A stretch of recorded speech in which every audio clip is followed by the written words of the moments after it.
Hello, everyone, and welcome to the Women in Leadership Talk podcast. I am thrilled to welcome you today to be here with us. We have a wonderful guest joining us, Karen Golden-Biddle. And Karen and I are going to talk about one of my favorite subjects. Karen, welcome.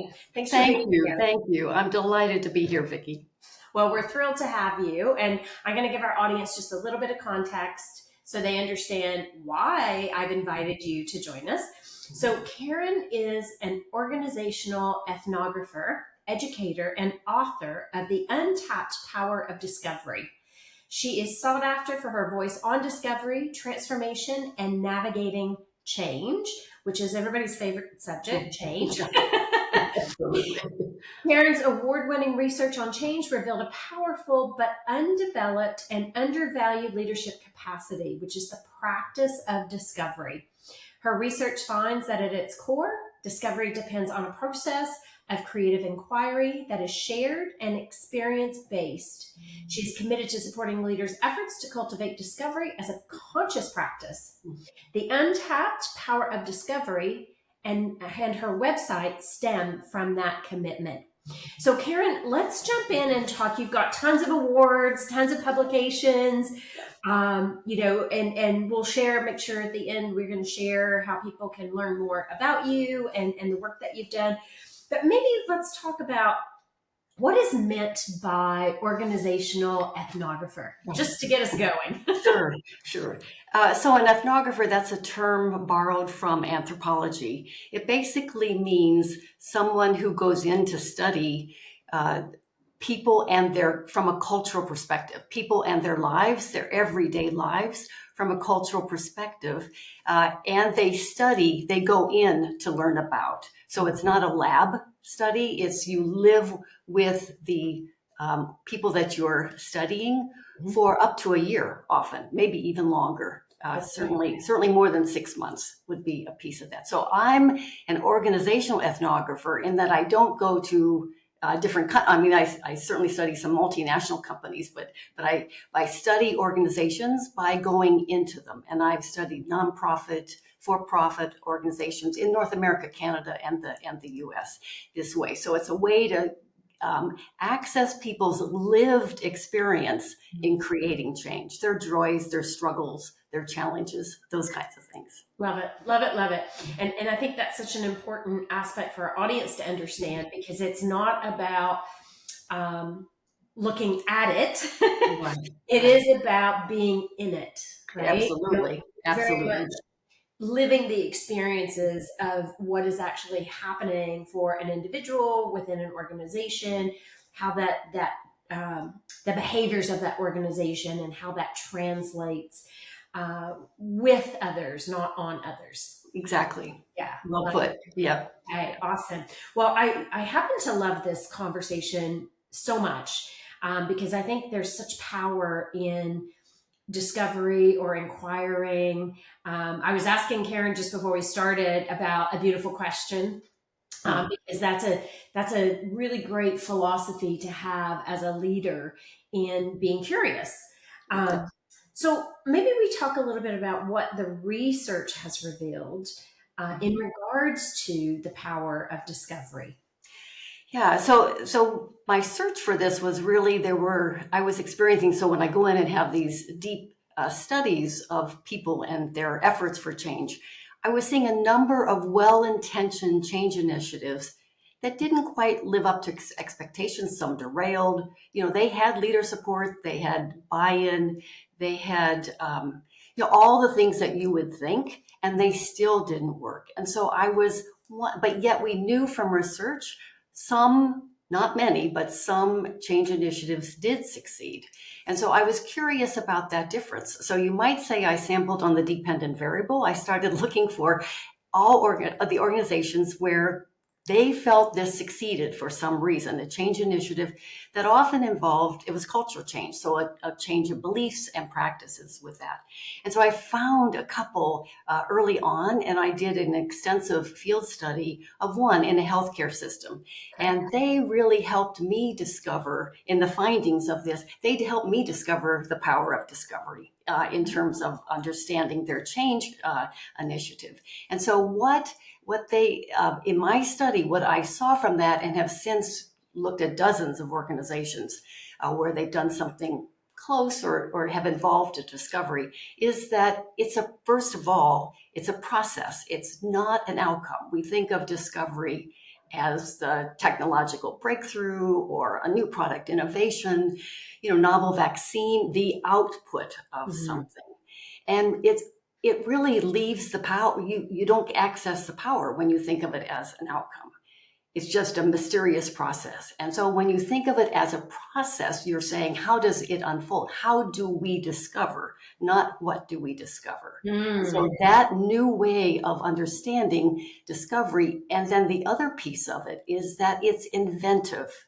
It's an inventive process. So it is very much helping us generate ahas, insights, new perspectives, different understandings of things. That's its purpose, is inventive. And in that regard, it is different from many other systems in organizations, which are evaluative in nature. They are more measure, sustain, make systematic, stabilize. And here we have inventive processes like discovery that are emergent, are dynamic.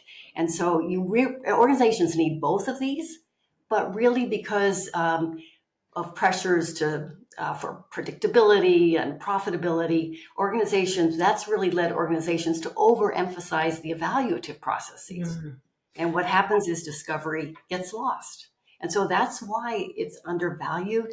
But really, we can only tap its power when we see it as a process. Well, I love how you just described that. And of course, I had all these different scenarios going through my head. Okay. I see that happening a lot in organizations because we're always time strained. We have pressure, financial pressure as well to deliver, especially if you're a publicly traded organization. So all these demands from society are on us for the outcome, to your point. So what are we measuring? How quick can we get there? Yeah. But there's so much richness that is lost when we don't go through that inquiry or discovery process. That's right? very true. That's So very true. what do you, sorry, go ahead. Well, and I think one of the ways that the organizations that have done this they weave the discovery process throughout other initiatives. So they may have the healthcare, for example, had lean management. They were working on a strategic planning initiative for future relevance of their health system. And so basically they wove through, they didn't call it discovery, but they did call it an inquiry kind of notion. And they had ahas and surprises and they were taken aback, all those kinds of things. And they wove, I just go like this because they wove it through what they were doing anyway. And I think that's the piece. And it enriched their efforts and they created a really innovative model of care as a result, where they weren't thinking that initially. It evolved over time. And so it is a time pressured situation. There's no question about it. Yeah. And so Karen, what do you see happening with the beings that are involved in that process when we go from telling people what to do to all of a sudden we're saying, oh, let's really do some self-discovery here. Let's do some collaborative discovery. How does that shift the dynamics that are taking place in an organization? Well, huge. I mean, I think the people in the healthcare system that I studied talked about the end result being really a positive for patients and for clinicians. I mean, they learned a new way of collaborating, and so it's one nurse talked about it being the best thing that's ever happened because it helped her live the life as a nurse in a way that she had imagined when she was studying to be a nurse, right? So there's both relational outcomes as well as performative organizational outcomes, and in this case, clinical outcomes as well. So that's one of them. And in the process of this, though, there's really a respect for everyone's input into the process. And so it's a broad stakeholder group, for example, that will be brought together. But it really is all centered on the leader's orientation to be able to be willing to challenge and change beliefs, right? That is its core. Without that, it's very difficult to do that. So really, I could see in the leaders, and I'm talking not just formal position, but leaders in formal and informal in organizations, when they are willing or they help develop others in this ability to challenge and potentially change. So you don't always do that. It just depends on the situation, but you can assess whether to do it. You're much more intentional about it to change beliefs. Then it just takes off because everybody senses that. And by beliefs, I don't mean really political or religious beliefs here. I'm talking everyday beliefs, which is the cultural part, right? Of how do we treat people? How do we engage customers? How do we think of growth in the organization? A current one today is how do we think about and what are our beliefs around where to work, how to work? Right? I keep thinking if many organizations would use a discovery process in the midst of what, as they're struggling with that issue, we'd be further down the road. Yeah. With that. Yeah, it's a tough one, right? Because, I think about, as you just said that, I'm thinking about, when I was working in corporate myself, right? Like, because everything is moving so fast. Yeah. And the belief is we don't have time to go through this process of inquiry or discovery. Right. But why that happens is because we're thinking of the short term of what has to be delivered on today, this week, this month, this year. Whereas when you slow that train down a little bit and you really start to engage more of the organization into the change and challenging the belief systems, you actually get better results long term. Oh, better solutions for sure. Yeah. And you can marry the two, the evaluative and the inventive processes that way. And that is, research shows all over the place that leads to better solutions. No question about it. Six Sigma failed in part that long ago because it overemphasized efficiency, the evaluative processes, and creativity was lost. That really was a major critique of that. And so that's a prime example of when it's really overemphasized. Well, that's a great point that you bring up. But we're still in that belief system today, right? Of how we do that. And so making that shift, right? Helping people start to leverage opportunities by using a discovery process. Like that becomes so important on many, many levels, right? And you mentioned this earlier, like even the engagement of our people, right? When you talked about the nurse, all of a sudden she feels like, oh, this is what I had hoped nursing would be like when I was studying nursing. Yes. And so how do we make that reality of you being versus doing all the time? Well, and if I could I guess it follows from the process that's being used because people are engaged to be able to develop the solution. So, for example, what organizations who bring this forward say, they don't any longer see a design versus implementation stage. Like they don't bring in a best practice and plop it in and really try to get buyer employee input or bring them on board. They get that, they tap the people who are going to be impacted. They tap that experience much earlier in the process, in the design, and they're involved in the designing. So when that has blurred some around the design and the implementation, more people are engaged and can move forward. And I don't know that there's no studies that say it's quicker implementation, but it's a more lasting implementation. Well, yeah, because you have buy-in, right?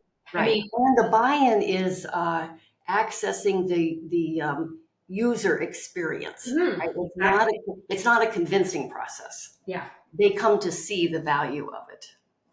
Well, and again, as you were just saying that, I think about processes that were implemented in my corporate life.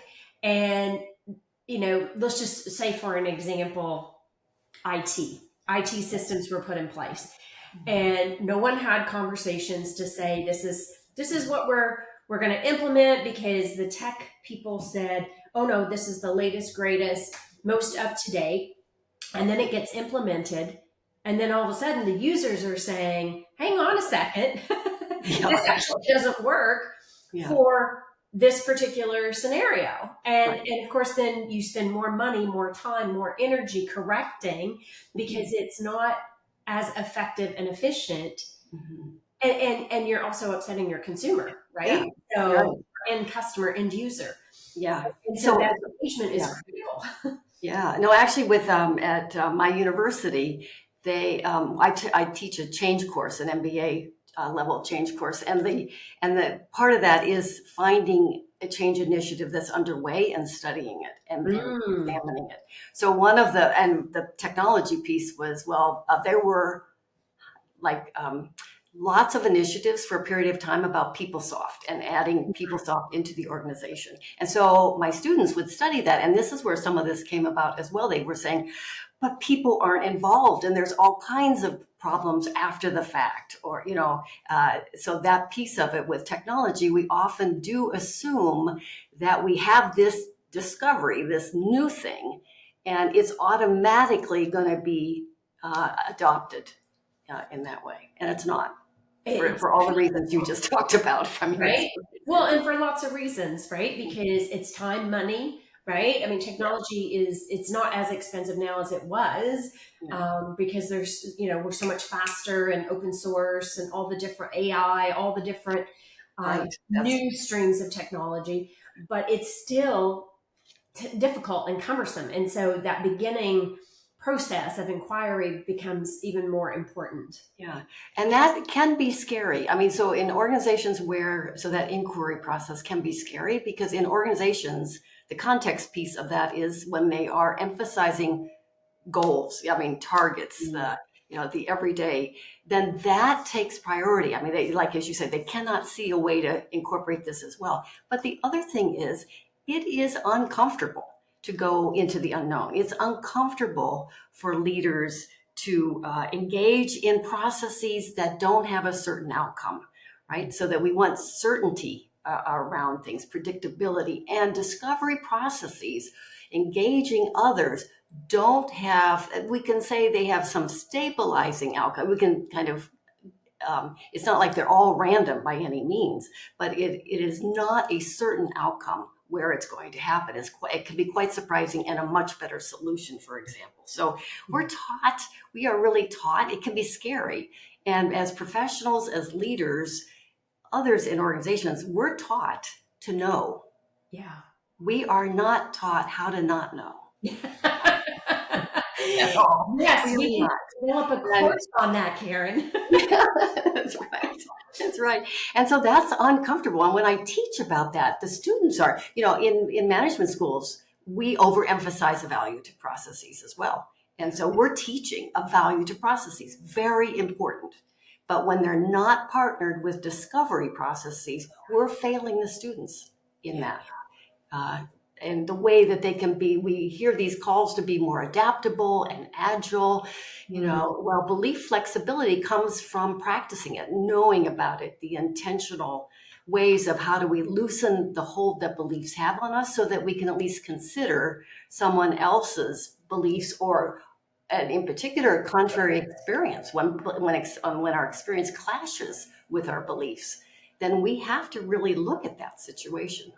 Yes, and not easy to do. It's not easy to do, because we all want to believe that our way is the right way, right? And it's been drilled in us from a very, very young age that you have to be right, or you have to know it all, to fit in, to show that you are worthy of all of these belief systems. And so, what do you see happening when individuals, organizations can open themselves up to that unknown?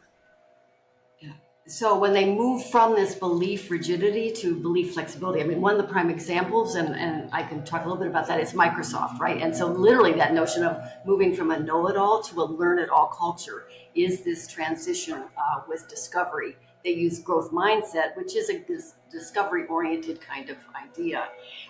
What we can do is amazing when we open up to the unknown, but we probably know that it's best to open up with others, to walk Mm. into the unknown together, so that we can deal with the struggle and the discomfort of that. But one is we're not held captive by our beliefs any longer. Love that. That is key. We have what Adam Grant calls a confident humility. Hmm. We can, and a colleague of mine recently said, we can argue as if we're right and listen as if we're wrong. Oh, I love that. Say that one more time. That's Yeah, really and powerful. that is a real important capability. Or to be confident in what we know, and also know that our knowledge may be fallible. At the Mm. same time, we hold both together with that. And when we do that, we can learn from others, Mhm. and then we can often generate solutions no one has thought about before, Mhm. better solutions from that. So that really benefits the organization and the outcomes associated with it, and any of the people impacted by those new solutions. Mhm. Definitely, I Yeah. think that's the piece. The other piece, I think, on a personal level, and my students help me see this in some ways, is that when we enter the unknown and we know about it, we can differentiate the not knowing that is generative from the self doubt. And so self doubt Uh, is doubting one's self, like, oh, maybe it's me, maybe I can't do this, all those kinds of things, which is, we need antidotes to self doubt. But we need lots of facilitators to generative doubt. And generative doubt are doubting our ideas, our tools, our methods, our beliefs when situations, the experience clashes with those, for example, or we get contrary evidence. Our default reaction is to ignore them or Mm. explain them away or censor them. I've seen that in organizations as well. And so any of those, that's the default. But really, the whole notion of embracing. Scott Cook from Intuit talked about savoring surprise. There's a story there of how they discovered this giant market opportunity once they started listening to customers' survey responses. Right? Yeah. So so they were able to shift into a discovery mindset in the process of looking at these surprising and troubling survey results. Yeah. Yeah. Yeah. So I love what you're sharing there, and savoring surprise. That just sounds fabulous. I just love it. Well, it's his words. It's savoring the surprise. I Yeah. love it. I love it. That's so important. And as you were saying, as you were sharing that, especially around the generative doubt and self doubt and Mhm. beliefs, all those things that happen, like those are pretty embedded in us, right? Those belief systems, and especially when you think about leadership and what leaders model, right? And so that becomes even more important, I think personally, in that being able to ask powerful questions, Yes. even when you think you know the answer, getting curious and asking those really powerful Yeah. questions, that completely shifts how that conversation takes place. Very much so. And so, even when you think you know the answers, you still need to be open to finding out something different. And that's the clue, because there's oftentimes questions that are asked where people clearly know the answers, or they're trying to get affirmation or validation for that. But that whole notion, I call it, I'm going to look up the beautiful questions, actually, Vicki. Thank you for that very much. Because it's not certainly it's not questions like a prosecuting attorney. They are open-ended questions at a minimum, but there are powerful questions. There's a wonderful, I forget the two people who talk about that, but the asking why questions and how you do that. We actually use that in class, Mhm. and to help help people start to frame that. In the book, I talk about discovery-oriented questions, and those are the how might something happen? What if this occurs? I'm moving into the subjunctive realm of our conversation to open up and explore permissively, give permission to explore new kinds of possibilities or opportunities with that. And so if people could learn one other than willingness to change beliefs, right? Once you have that willingness, or maybe this helps facilitate it, the asking powerful, beautiful, discovery-oriented questions, and knowing that how to do that, that's a skill. Yes. That can be readily learned. That does. I have seen that as well. Very powerful shifts in conversation. So, for example, in the healthcare system, the CEO, the president of the health system, was sitting in on they were mapping patient care flows at a lower level. So that went through many rounds to be able to get to where they then ended up with the innovative model. But she was sitting in that, and they were mapping them, and it didn't make sense to them. Again, at the second level, they had the difficulties at the highest level as well, emergency outpatient care. When they moved into inpatient and started looking at those patient care flows, she just basically stepped back and said, mapping this horizontally, we know how our patients get in, but how do they get out? We don't know that. And to me, that was a stunning, powerful question that everyone stopped and realized they didn't know how they got out. Now that makes you a little bit concerned as a patient, but that's a system. Those are in the healthcare system, so that many people interact, and there are many different ways that a patient can move through the system, but they wanted, then that made them shift. And so oftentimes powerful questions will help shift toward a more innovative solution, like, oh, wow, we had no idea. So what we want to do is not specialty dependent. We want to have a process by which patients will flow through the clinic or the hospital, and we know then how they get out. And we're going to follow that along the way. And that was the big shift for them. So oftentimes questions shift perspective, 100%. then shift and open up whole new possibilities. Yeah.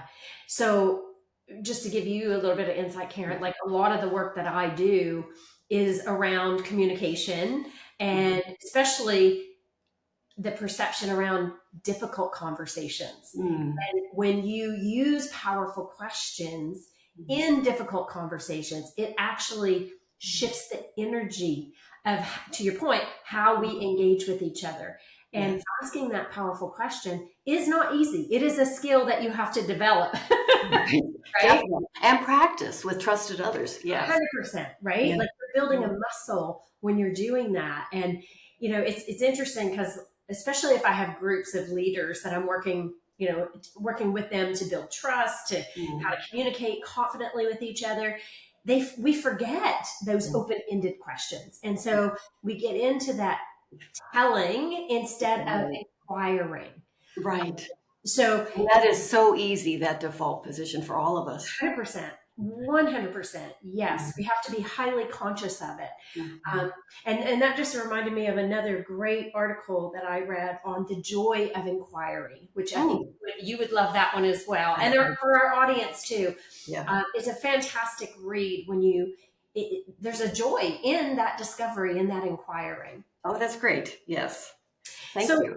I have some reading material here. Good. I'm giving you a reading list. Maybe, because I am cognizant of our time here. So maybe share one or even two benefits with our audience of how they can start to really exercise this discovery or inquiry mindset.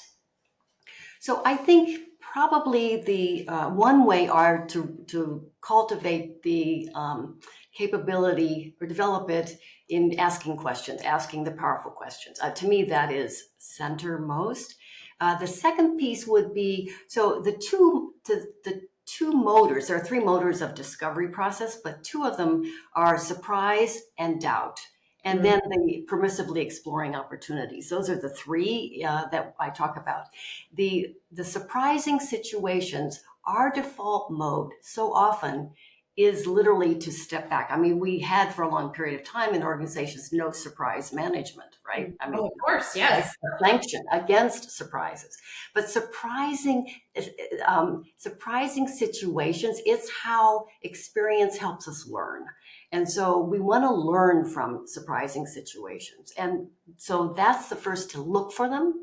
You can really just kind of monitor, look for them in the organization, in meetings. When are people taken aback?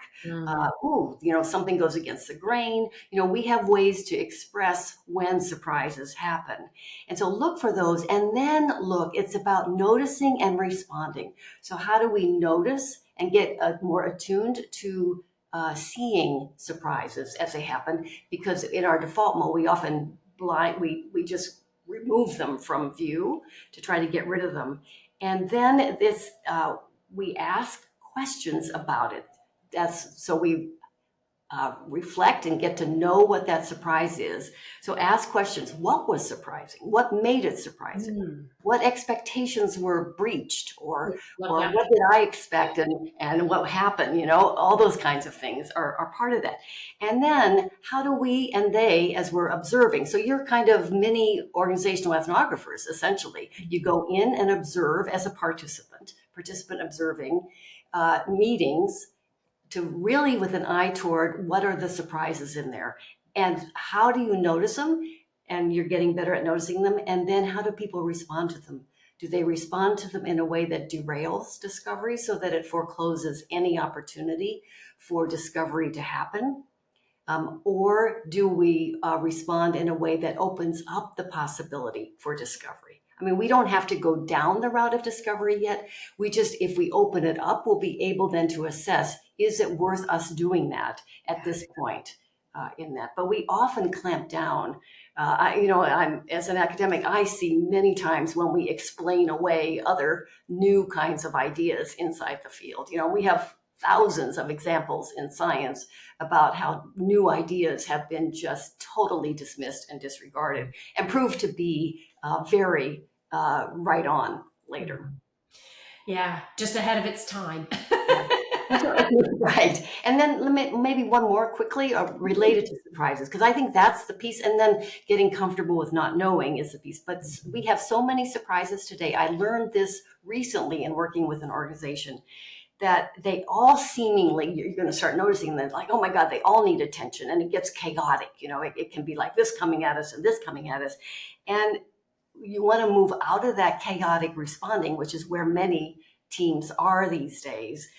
If we see them, we're going to like, oh, this hit us over here. We have to deal with this, all this kind of stuff. Basically, we would explore the surprises provisionally. So you take the ones that say, this one's really cutting against the grain for us, or this really is challenging us. This one is upending our beliefs in some way. So you want to take those and explore, but provisionally. You don't know if it's a blind alley yet. So you don't want to go down a far way, but you want to go down enough to say, is it a blind alley, or is it really a promising avenue to go forward? And so all of that happens, Vicki, when we really we have an intentional practice of discovery. Yeah. Right. Yeah. Then we gain so much richer perspective and understanding of situations and how to proceed, how to go forward. Absolutely. Especially in these times of leveraging the unexpected and uncertainty.